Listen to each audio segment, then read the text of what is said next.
मार्क्सवादी कंस पक्षाच्या वतीनं मार्क्सवादी कंस पक्षाची विस्तारित बैठक आज अकोले या ठिकाणी मार्क्सवादी कंस पक्षाच्या कार्यालयामध्ये पार पडली।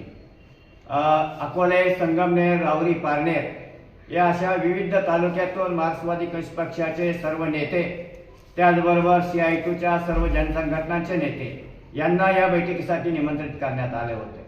आजची ही बैठक 24 फेब्रुवारीपासून राजूर या ठिकाणावरून निधर्नेश्वर या ठिकाणापर्यंत जो काही गेलेला शेतकऱ्यांचा, कामगारांचा लॉंग मार्च आहे, या लॉंग मार्चमध्ये ज्या मागण्या मान्य झाल्या, या मान्य झालेल्या मागण्यांच्या अंमलबजावणीच्या संदर्भामध्ये आजच्या या कार्यशाळेमध्ये बैठकीमध्ये चर्चा करण्यात आली। यामध्ये प्रामुख्यानं भंडारदरा धरणाचं पाणी तिथल्या शेतकऱ्यांना पिण्यासाठी आणि शेतीसाठी मिळालं पाहिजे।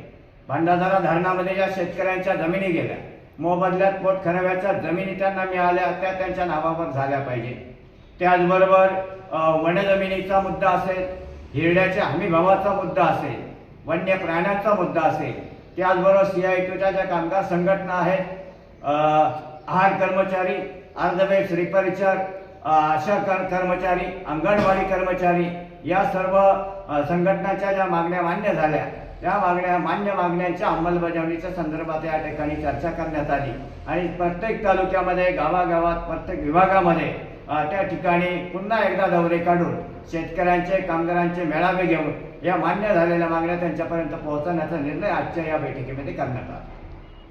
2011 सालामध्ये आपण ज्या जनसंघटना स्थापन केल्या, त्याच्यामध्ये रोजगार सेवकाचं सुद्धा म्हणजे ऑडिटसाठी तयार केलेलं माझ्याकडे पडलेलं आहे। डेटा ऑपरेटर सहित सगळ्या ग्रामीण कामगार संघटना त्यावेळेस बांधण्याचा संकल्प मी केलेला होता।